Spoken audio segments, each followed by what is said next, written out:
شعر ہے کہ روشن ہے دو جہاں میں تلاوت قرآن، کیونکہ یہ دستار بندی کا جلسہ ہے جس میں 5 حفاظ الحمدللہ مشائخ اعظام کے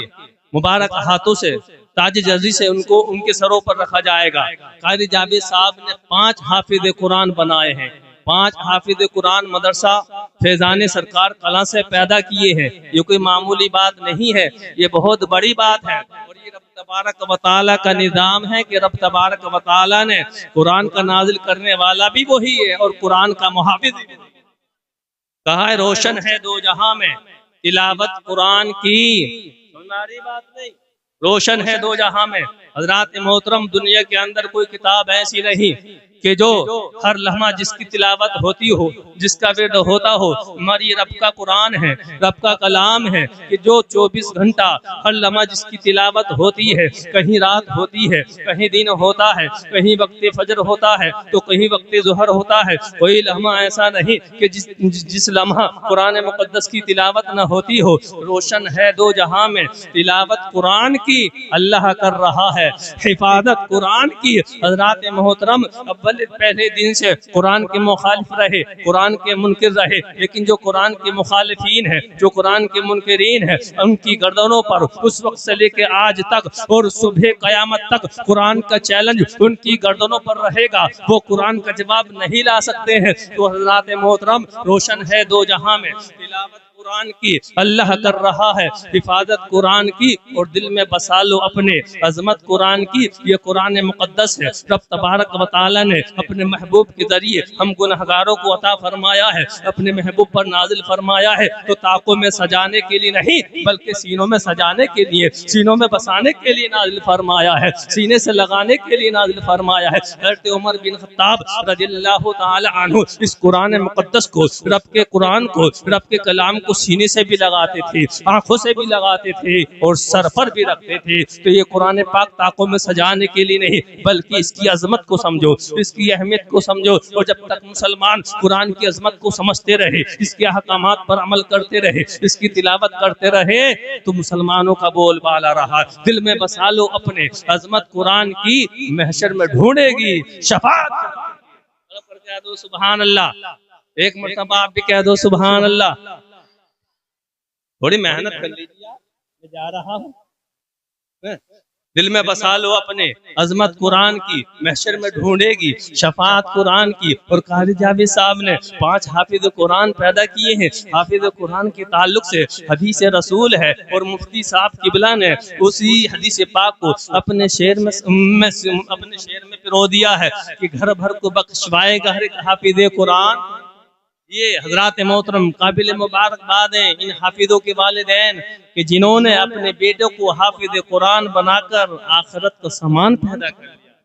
گھر بھر کو بخشوائے گا ہر ایک حافظ قرآن، دی ہے نبی نے ایسی ضمانت قرآن کی۔ تو حضرات محترم، آج آپ دیکھیے یہ مغربی تہذیب، مغربی کلچر کا دورہ ہے، مغربی کلچر کا دورہ ہے۔ آج لوگ مغربی تہذیب کے لیے، مغربی کلچر کے لیے حضرات محترم لاکھ خرچ کر رہے ہیں، اور ہمارے مسلم معاشرے پر، مسلم سماج اور مسلم قوم پر اس مغربی تہذیب اور عصری تعلیم کا ایسا بھوت سوار ہے کہ حضرات محترم لاکھ خرچ ہو رہے ہیں۔ بڑے فخر سے بیان کرتا ہے، میں اس کا منکر نہیں ہوں، میں اس کا مخالف نہیں ہوں۔ اپنے بچے کو ڈاکٹر بناؤ، توجہ آپ حضرات کی، اپنے بچوں کو سائنٹسٹ بناؤ، اپنے بچوں کو پروفیسر بناؤ، مگر میں بتانا یہ چاہتا ہوں کہ آپ اپنے بچوں کو کالج میں پڑھا لیجئے، وشودیالیہ میں پڑھا لیجئے، اسکولوں میں پڑھا لیجئے، وہ ڈاکٹر تو بن جائے گا، حضرات محترم پروفیسر تو بن جائے گا، سائنٹسٹ نہیں بنے گا، لیکن عاشق رسول نہیں بن سکتا، دیندار نہیں بن سکتا۔ تم چاہتے ہو کہ تمہارا بیٹا عاشق رسول بھی ہو، تم چاہتے ہو کہ تمہارا بیٹا دیندار بھی ہو، تو آ جاؤ مدرسہ فیضان سرکار کلام میں اپنے بیٹے کو لے آؤ، قاری جاوید صاحب کی بارگاہ میں پیش کر دو۔ جب تمہارا بیٹا قاری جاوید صاحب کی بارگاہ میں بیٹھ کے تواریخ حبیب الہ پڑھے گا، عاشق رسول بن جائے گا، سیرت مصطفیٰ پڑھے گا، عاشق رسول بن جائے گا، اور باہر شریعت کا جب درس سنے گا تو دیندار بن جائے گا۔ تو جب تمہارا بچہ عاشق رسول بن جائے گا، دیندار بھی بن جائے گا، اس کے بعد تمہارا بچہ ڈاکٹر بنے یا تمہارا بچہ انجینئر بنے یا تمہارا بیٹا سائنٹسٹ بنے، قسم خدا کی کسی ماحول میں بھی رہے، کسی سماج میں بھی رہے، کسی ڈپارٹ میں بھی رہے، اپنی بھی حفاظت کرے گا، اپنے دین کی بھی حفاظت کرے گا، اور زبان حال سے یہی کہے گا کہ میں مصطفیٰ کے جامع محبت کا مست ہوں، یہ وہ نشہ نہیں جسے تجھ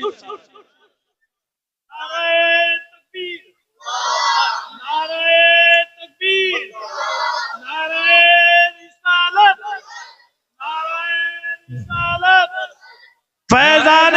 قرآن، فیضان قرآن، علماء اہل سنت، نعرہ تکبیر۔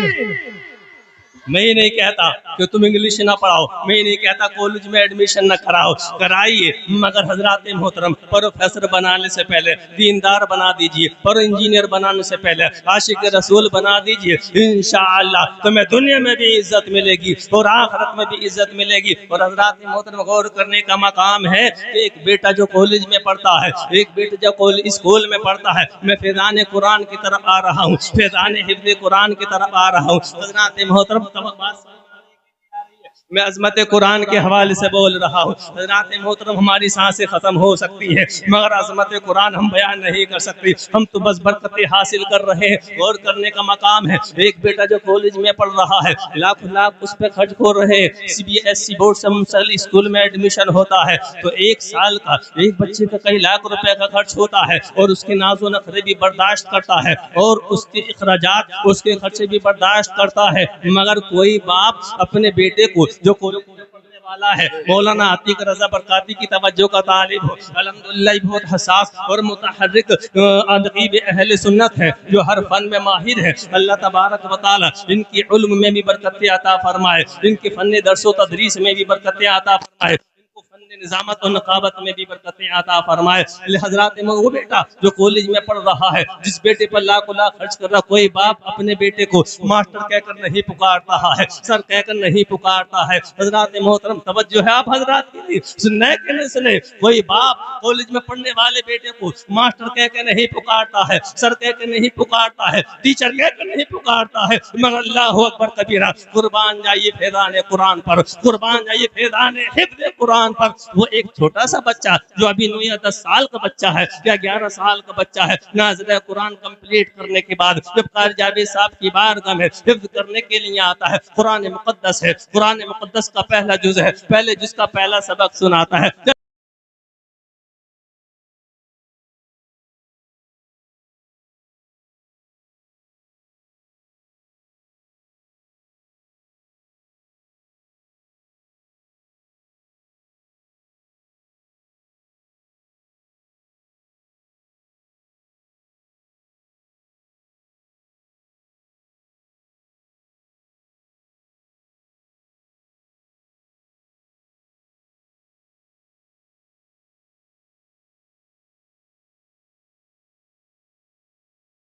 محترم باپ حافظ قرآن کہہ کے پکار رہا ہے، والدہ محترمہ حافظ قرآن کہہ کر پکار رہی ہے، اور حضرات محترم عرض کرتا چلوں کہ جب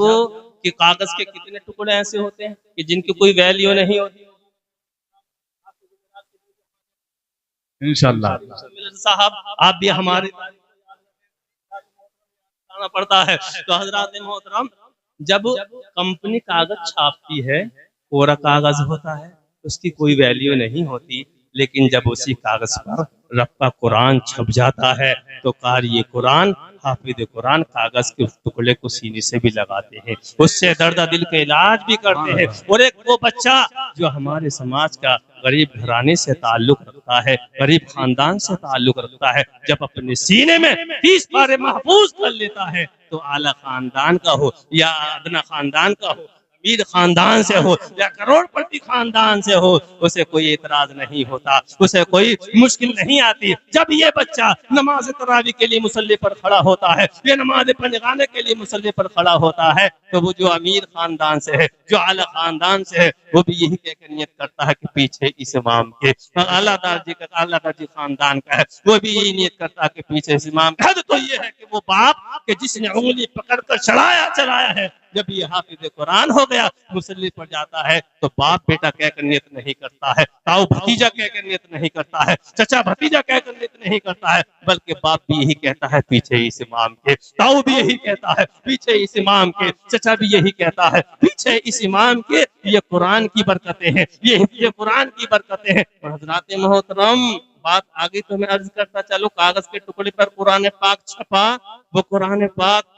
سے درد دل کا علاج بھی کرتے ہیں، سینے سے بھی لگاتے ہیں۔ اور حضرات ایک بات میں بات ختم کر رہا ہوں کہ جب کمپنی کاغذ چھاپ، لیکن جب اسی کاغذ پر سرکاری بینک کی مہر لگ جائے تو سب کوئی کاغذ نہیں کہتا۔ اگر امریکی بینک کی مہر لگی ہے تو ڈالر کہا جاتا ہے، ترکی بینک کی مہر لگی ہے تو لیرا کہا جاتا ہے، اور اگر انڈین بینک کی مہر لگی ہے تو اس کو نوٹ کہا جاتا ہے، سعودی بینک کی مہر لگی ہے تو اس کو ریال کہا جاتا ہے۔ آپ دیکھتے ہیں، آپ کا تجربہ بھی ہے کہ جس پر سرکاری بینک کی مہر لگ جاتی ہے اب اس نوٹ سے دنیا کی ہر چھوٹی بڑی چیز خریدی جاتی ہے۔ ٹرین ان سے خریدی جا سکتی ہے اور خریدتے ہیں، پلین ان سے خریدتے ہیں، واشنگ مشین فری اس سے خریدتے ہیں۔ تو جب سرکاری بینک کی مہر لگی تو کاغذ وہ کاغذ نہ رہا، نوٹ وہ دینار بن گیا۔ تو جس نبی کی پشت پر مہر نبوت لگی ہو، جس نبی کی پشت پر قدرت نے دستور قدرت سے مہر نبوت لگا دی ہو، تو اب اس نبی کو بشر نہیں کہا جائے گا، خیر البشر کہا جائے گا، اس نبی کو بشر نہیں۔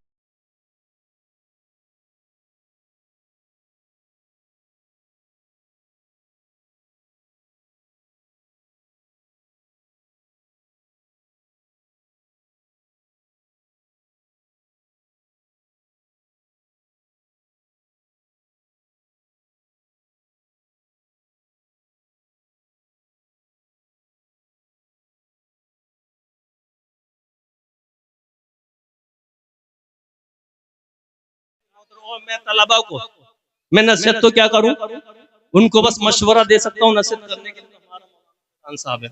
حضرت علامہ مولانا توصیف رضا مصباحی صاحب آئیں گے، وہ نصیحت کریں گے۔ لیکن میرا مشورہ ان طلباء سے، اے طالبان علوم نبویہ، تم چاہتے ہو کہ تمہیں علم کی برکتیں حاصل ہو،